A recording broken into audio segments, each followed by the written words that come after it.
मौलाना Hisham इलाही ज़हीर हमारे साथ मौजूद हैं, मारूफ आलिम दीन है। हिशाम इलाही ज़हीर साहब, आपको मेरी आवाज़ आ रही है? जी आ रही है। हिशाम साहब, ये कहिएगा कि ये जो वाक़या पेश आया था सबा कमर वाला, जो मस्जिद वज़ीर ख़ान में शूट हुआ था, उसके ऊपर तो बहुत ज़्यादा हमने रिएक्शन शो किया था, बाकायदा पर्चे कटे थे। लेकिन अब ये जो वाक़या पेश आया जिसमें सालिया इम्तियाज़ ने करतारपुर गुरुद्वारे के अंदर शूट करवाया, उसके ऊपर कोई पर्चा नहीं कटा है, ये डबल स्टैंडर्ड्स क्यों हिशाम साहब? बिस्मिल्लाहिर्रहमानिर्रहीम। वैस भाई, सबसे पहली बात तो यह है कि आपने जो दिबाचे में बात की है वो 100% दुरुस्त है और मैं उसको सेकंड करता हूँ कि मजहबी मकामात किसी भी मजहब के हों, उनका एक तकद्दुस, उनका एहतराम ऐसा जरूर मौजूद है कि जो उनके मजहब के मुताबिक उनको सही नहीं लगता, आप उनकी राय का एहतराम करें। वैसे तो हमारे मजहब के अंदर आपको पता है कि तस्वीर इबादत खानों में नहीं होनी चाहिए, और खुद रसूलुल्लाह सल्लल्लाहु अलैहि वसल्लम ने ईसाइयों को भी इस बात की दावत दी थी कि गिरजों के अंदर से आप तस्वीरें हजरत ईसा वगैरह की हटा दें। लेकिन एक मैं वाकये की तरफ आपकी तवज्जो मबदूल करवाना चाहता हूँ। हजरत उमर जब बैतुल मक़दस की फतह के ऊपर पहुंचे थे तो वहां पे ईसाइयों ने यहूदियों के एक इबादत खाने के अंदर कूड़ा फेंका हुआ था। तो हजरत उमर ने उस कूड़े को खुद साफ किया, तो मुसलमानों को ने कहा यहाँ पे अब नमाज भी पढ़ ले। तो हजरत उमर ने कहा मैं यहाँ पे नमाज नहीं पढ़ूंगा, क्योंकि अगर मैं यहाँ पे नमाज पढ़ूंगा तो मस्जिद बना लोगे, जबकि ये यहूदियों का इबादत खाना है। गोया इबादत खानों का तकद्दुस हमारे असलाफ से, सहाबा से और खुद रसूलुल्लाह सल्लल्लाहु अलैहि वसल्लम से साबित है कि किसी भी मजहब का कोई इबादत खाना हो उसको कायम रखा जाएगा, उसको उसके बहुत खूबसूरत इब्तदाइया दिया आपने, बहुत ही अच्छे तरीके से आपने इस सारी बात को एक्सप्लेन किया। हिशाम साहब, ऐसे मौके पर अक्सर जो उलमा हजरात हैं वो कहते हैं कि जैसे कि कहा जाता है इन्नमल अमालु बिन्नियाती, नीयत भी देखी जाती है। मॉडल सालिया इम्तियाज़ ने करतारपुर गुरुद्वारे में इस फोटोशूट के ऊपर माजरत भी कर ली है, तो ऐसी बातों को तवालत देने की जगह क्या माजरत कबूल करना ज़्यादा मुनासिब तरीका होगा, या जो लीगल कार्रवाई है उसकी जानिब जाना चाहिए आपके ख्याल में? वैस भाई, असल में जब कोई जुर्म सरदर्द हो जाए ना, तो फिर मुआशरे में ये एक लामहला बात है कानून की बालादस्ती के लिए और दीगर लोगों को जुराइम से रोकने के लिए कानूनी कार्रवाई होनी चाहिए। लेकिन बहरहाल माजरत एक गुड जेस्चर होता है। लेकिन एक सवाल मैं आपसे ये करना चाहता हूँ कि मस्जिद वज़ीर खान का आपने जो हवाला दिया, सबा कमर ने वहां पे ये शूट किया, पूरे मजहबी तबके ने भी आवाज उठाई, पर्चा भी हुआ, माजरत भी उनकी जज ने कबूल कर ली। फैसल मस्जिद के अंदर ऐसे वाकयात होते हैं। लेकिन हमें इतराज ये है कि दोगली और मुनाफकाना पॉलिसी तो उन साहिब की है कि जो खुद मस्जिद वज़ीर खान के बाहर ढोल की थाप पे रक्स कर रहे हैं। उस वक्त उनको इबादत खाने के तकद्दुस का ख्याल नहीं आया। वो सिखों के, मैं कहता हूं होना चाहिए, हर दोनों की मज़ाहिब के इबादत खानों के तकद्दुस का ख्याल होना चाहिए, ये हमारा असूली मौक़िफ़ है। लेकिन फवाद चौधरी साहब को सिखों का गुरुद्वारा तो नजर आ गया कि यहाँ पे उनका तकद्दुस पमाल हुआ है, और उन्होंने भी ट्वीट किया, और शहबाज गिल साहब ने भी ट्वीट किया। जिस वक्त वो वज़ीर खान मस्जिद के बाद डोल की थाप पे रक्स कर रहे थे, तब मजहबी और मुसलमानों के जज्बात मजरू नहीं थे होते। यानी जो सच्चा दीन और सच्चा मजहब है उनके पैरोकारों के सेंटिमेंट्स मजरू हो जाएं, वो हेट स्पीच के अंदर नहीं आता, वो काबिल नफरत बात नहीं है। वहां पे आप डोल की थाप पे रक्स भी कर रहे हैं और आप कह रहे हैं ये मुल्ला, और उस वक्त उन्होंने कैसे कैसे कमेंट किए थे। आज मैं ये कहता हूं कि अगर मस्जिद के सामने या मस्जिद के अंदर शूटिंग मना है तो करतारपुर और किसी भी मजहबी प्लेस के ऊपर शूटिंग। हिशाम साहब, आपकी मौजूदगी का फायदा उठाते हुए एक सवाल और मैं करना चाहूंगा आपसे कि आजकल जो ट्रेंड चल पड़ा है, खास तौर पर लाहौर शहर के अंदर के जो निकाह की सेरेमनी है वो एक बड़ी मस्जिद के अंदर की जाती है, बादशाही मस्जिद को प्रेफर किया जाता है। पहले पाबंदी लगाई गई, फिर उसके बाद मोबाइल कैमरों से उसे शूट करने की इजाज़त दे दी गई।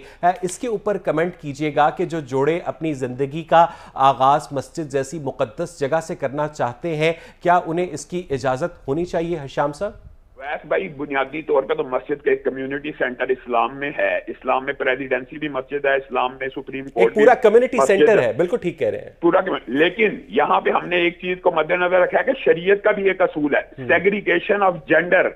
मस्जिदों के अंदर रसूलुल्लाह सल्लल्लाहु अलैहि वसल्लम के दौर में औरतें आती थी, लेकिन सेग्रीगेशन मौजूद थी। मर्दों का हाथ अलग था, औरतों का हाथ अलग था। हज़रत आयशा ने ये बात नहीं थी कि आप कैसे भूल गए हैं, सुहेल का नमाज़े जनाजा मस्जिद नबी में अदा हुआ था। यानी हजरत अबू बकर का जनाजा औरतों ने भी पढ़ा, मर्दों ने भी पढ़ा। निकाह मस्जिद ही में होना चाहिए, ये हमारा मुतालबा भी है। और आपने ये बात की है, बड़ी खूबसूरत है कि हालों के अंदर हम 17-17 लाख रुपया बिल दे देते हैं, मस्जिद के अंदर मुफ्त निकाह होता है, वहां से हम अपनी जिंदगी का आगाज नहीं करते। अच्छा हशाम साहब, ये आपने एक बहुत ही इंपॉर्टेंट टर्मिनोलॉजी इस्तेमाल की है, सेग्रीगेशन ऑफ जेंडर, जो कि मस्जिद के अंदर एक बुनियादी प्रिंसिपल है इस्लामिक जुरिस्प्रूडेंस का, जो तुर्की के अंदर आया सोफिया के बिल्कुल सामने ब्लू मॉस्क है, वहां पर तो सेग्रीगेशन ऑफ जेंडर एग्जिस्ट नहीं करती। वहां पर गैर मुल्की सयाहों को भी आने की इजाजत होती है, मर्द और खवातीन भी वहां पर नमाज पढ़ रहे होते हैं एक ही जगह पर। तो क्या वो गैर इस्लामी प्रैक्टिस है हशाम साहब? वैस भाई, असल में बुनियादी तौर पे जो इस्लामी प्रैक्टिस है उसके असूल ज़वाबित हैं कि अगर मर्द और औरत इकट्ठी नमाज पढ़ना चाहें तो रसूलुल्लाह सल्लल्लाहु अलैहि वसल्लम ने सफ़ों की तरतीब भी बयान की है कि पहली सफ़ मर्दों की होगी, इस तरह होगी, फिर औरतों की सफ़ें कहाँ होंगी। आप मस्जिद नबी में जाते हैं, आपने देखा होगा कि मस्जिद नबी के अंदर जो सेग्रीगेशन है, जो असूल है वो आम मसाजिद का, जो बैतुल्लाहिल हराम है वहां पे आप देखते हैं कि सेग्रीगेशन की वो कफीयत लेकिन नहीं है। ब्लू मॉस्क तो एक आम मस्जिद है ना हशाम साहब, तो अगर वहां पर सेग्रीगेशन ऑफ जेंडर एग्जिस्ट नहीं करती तो क्या ये गैर इस्लामी है हशाम साहब? मैं ये बात आपको कहना चाहता हूँ, ये 100% गैर इस्लामी है कि मखलूत तौर के ऊपर औरत मर्द के साथ खड़े होकर नमाज ही नहीं मुमकिन। यानी रसूलुल्लाह सल्लल्लाहु अलैहि वसल्लम ने फरमाया अगर औरत और मर्द इकट्ठे मस्जिद में मौजूद हो तो औरतों की सफ़ों की ये पूरा लंबा चौड़ा बुखारी और हदीस की कुतब में अबवाब है कि उनकी सफ बंदी का तरीका क्या होगा, मर्दों की सफ़ें कहाँ पे होंगी। और ये जो बहरहाल पर्दे के जब अहकामात नादिल हुए थे तो दुनिया के सबसे मुकद्दस और मुहतरम और आप ये फरमा रहे हैं कि इसमें सिर्फ जो इस्तिस्ना है वो मस्जिदुल हराम और मस्जिद नबवी के अंदर है? नहीं, मस्जिदुल हराम वाहिद इस्तिस्ना, मस्जिद नबवी में भी सेग्रीगेशन मौजूद होती है। इंडिया समेत यूरोपीय कंट्रीज, मैं समझता हूँ यूके, कनाडा, अमेरिका, सबसे लोग आते हैं, पूरी दुनिया से आते हैं। और मजहबी लिहाज से, क्योंकि हम जैसे मुसलमान हैं, हम सरदार दो जहां रहमतुल्लिल आलमीन के कदमों की खाक के सदके हम जब उम्रा या हज करते हैं तो हम हरम पाक के बाद मस्जिद नबवी में हाज़िरी देते हैं। उसी लिहाज से मैं समझता हूँ कि जो सिख बरादरी है वो मजहबी लिहाज से उनका एक मजहबी लगाव है, और शरई लिहाज से भी सरदार दो जहान रहमतुल्लिल आलमीन थे, वो सबके लिए रहमत का सबब थे। रहमत अल्हम्दुलिल्लाह का इस्तेमाल किया जाता था अमली तौर पर। और यहाँ मैं समझता हूँ ये गवर्नमेंट की जिम्मेदारी होती है। जब हमारी गवर्नमेंट होती थी तो हम जिम्मेदार थे, और आज अगर गवर्नमेंट है पंजाब में या फेडरल में तो ये उनकी जिम्मेदारी है। नेग्लिजेंसी जो है वो अफोर्डेबल नहीं है। क्यों मौका दिया गया? अगर हम मस्जिद वजीर खान वाले इश्यूज को देखते हैं तो फिर हमें कंपेयर करना होगा। लोग कंपेयर कर रहे हैं। और फिर उस्मान बाजार जो कभी हमारे साथ, लेकिन कुछ लोग ये भी कहते हैं राना साहब के जो करतारपुर गुरुद्वारे की मैनेजमेंट है वो हुकूमत पाकिस्तान की रीच से थोड़ी आगे है। नहीं, जो पाकिस्तान की हदूद होगी, जैसे देखना ननकाना साहब जो है, गुरु नानक का जो जन्म डे अभी मनाया गया है, तो वहाँ हज़ारों की तादाद होती है। वहाँ उनका हॉस्टल, उनकी सिटिंग अरेंजमेंट, लाहौर रेंज क्योंकि है, कमिश्नर और आरपीओ समेत आरपीओ के साथ साथ डीपीओ डीसीओ सब ऑन बोर्ड होते हैं। और फिर उसके बाद एक उलमा कराम की मजहबी कमेटी जो है, सिख यात्रियों की भी कमेटी है, और उनको फैसिलिटेट करने के लिए हमारे मुसलमान भाई जो हैं उनके जन्म डे के फैसिलिटेट करने के लिए उनके साथ आप समझते हैं कि गवर्नमेंट रिस्पांसिबल है? मैं समझता हूँ गवर्नमेंट ही जिम्मेदार है, और फिर वकूए के बाद इतना टाइम गुजरने के भी जिम्मेदार, क्यों नहीं रिपोर्ट आई, क्यों नहीं उस पर कमेटी बनी, क्यों नहीं नेग्लिजेंसीज के जो जिम्मेदार हैं उनके खिलाफ कार्रवाई होनी चाहिए। आपको मेरी आवाज आ रही है? इस इशू को यहां पर ही खत्म किया जाता है। हशाम साहब कि ये पूरे पाकिस्तान की जो मजहबी इबादत गाहें हैं उनके एहतराम के लिए जो मुख्तलिफ रूल्स हैं वो क्या इबादत गाहों के बाहर कुनिंदा होने चाहिए, चस्पा होने चाहिए, ताकि कोई भी टूरिस्ट जो है, कोई भी जो ला इल्म शख्स है या कोई जो उस मजहब से ताल्लुक नहीं रखता है, अगर वो वहां पर अपनी रिस्पेक्ट पे करने गया है ताकि वो भी लोगों के मकामी सेंटिमेंट्स का ख्याल रखे। हशाम साहब क्या कहेंगे आप? बिल्कुल होने चाहिए। ये बादशाही मस्जिद में आपको पता होगा कि एक मरतबा बरतानिया का वफद आया था, तो इमाम मस्जिद ने उनको कह दिया था ये मस्जिद है, आपकी मेहरबानी है, आप कम अज कम इस लिबास के अंदर आए।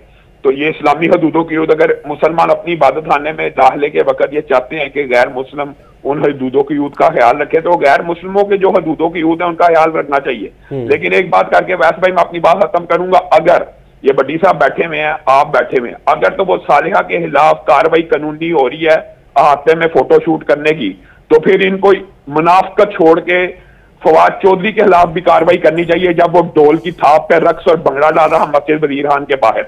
वो भी वही आता है, ये भी वही आता है। ये मुनाफकत नहीं होनी चाहिए, दोगली पॉलिसी नहीं होनी चाहिए कि अपने बंदे ने किया है तो मुसलमानों की इबादत खाना है तो कोई हरज नहीं, और सिखों के इबादत खाने के बाद मैं आपकी इस बात को बिल्कुल सपोर्ट करता हूं कि दोगली पॉलिसी नहीं होनी चाहिए। हिशाम साहब, आप एक बहुत बड़े आलिम दीन हैं, आप एक बहुत बड़े आलिम दीन के बेटे भी हैं, आप एक बहुत बड़े आलिम दीन के भाई भी हैं। लोग अक्सर ये सवाल पाकिस्तान से बाहर भी करते हैं कि अगर कोई गैर मुस्लिम खुदा न खास्ता किसी मुसलमानों की इबादत गाह को नुकसान पहुँचाए तो उस पर सख्त तरीन कानूनी कार्रवाई होती है, उस पर तौहीन मजहब का पर्चा होता है। लेकिन हमने देखा कर्क मंदिर का जो केस था उसमें बाकायदा मुसलमानों की जानिब से हिंदुओं के मंदिर के ऊपर अटैक किया गया और उन मुसलमानों को जुर्माना लेकर छोड़ दिया गया। हिशाम साहब, तो वैस भाई सबसे पहली बात ये आपको पता, कर्क वाकये के ऊपर सबसे पहले जो अव्वलीन आवाजें उठाई उनमें हम लोग शामिल थे।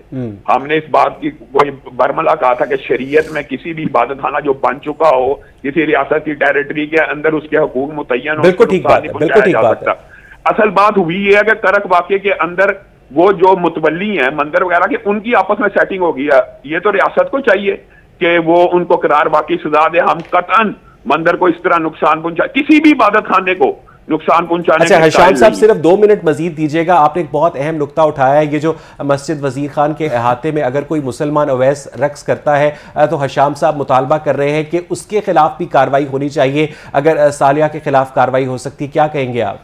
देखिए, मैं शाम साहब की जो बातें हैं उनसे बिल्कुल एग्री करता हूं, मैं डिसएग्री नहीं करता, बिल्कुल ठीक बात कर रहे हैं। देखिए, अगर जब फवाद चौधरी साहब की जो बात करते हैं, फवाद चौधरी साहब ने जो एक्ट किया उसके ऊपर उन्होंने एक्सक्यूज किया, पूरी कौम से माफी मांगी। इस्लाम में हजूर अकरम सल्लल्लाहु अलैहि वसल्लम माफ कर दिया करते थे। अगर हम उन्हीं की बातों का अगर यहाँ पे जिक्र कर रहे हैं, अपने जो अहकामात हैं उनके अगर जिक्र कर रहे हैं, तो माफी भी तो एक चीज है। अगर एक बंदे ने माफी मांगी है, मैं अपने भाई से कहता हूं, अगर एक बंदे ने माफी मांगी है तो प्लीज हमें दिल से माफ कर देना चाहिए। आज अगर एक बंदा, देखिए, अगर एक बंदे ने उस टाइम आपको लगा कि गलत किया है, उस टाइम माफी मांगी, आज हमारे अगर सिख भाइयों के मुकद्दस मुकाम के ऊपर अगर ऐसा हुआ है तो उस बंदे ने, वही बंदा जिस तरह आप कह रहे थे कर्क मंदिर के जो मुंतजमीन है, अगर उनकी सेटिंग हो गई है उन लोगों के साथ तो वो सेटिंग काबिल कबूल है। तो अगर मस्जिद वजीर खान की इंतजामिया फवाद चौधरी साहब को एक्सक्यूज कर देती है तो वो काबिल कबूल नहीं है। मैं वैस भाई ये बात कर रहा हूं, आप मुझे बताएं, बुनियादी तौर के ऊपर ये फैसला तो अदलिया का और रियासत का होता है। एक जुर्म हो गया है, उसको माफ करना है या नहीं करना, ये फैसला किसने करना है? रियासत ने या अदलिया ने। फवाद चौधरी साहब के खिलाफ तो केस ही नहीं हुआ, सबा कमर के खिलाफ तो केस हुआ, अदालत ने उनकी मादरत को कबूल किया, जैसे भी किया वो मामला हल हो गया। फवाद चौधरी साहब के खिलाफ तो किसी को एक्शन लेने की जरूरत ही नहीं पाकिस्तान में, बताएं है। अब सालिहा के खिलाफ होगा, अदालत का जज अगर चाहेगा, करतारपुर की इंतजामिया चाहेगी मादरत हो जाए, माफी तलाफी हो जाए।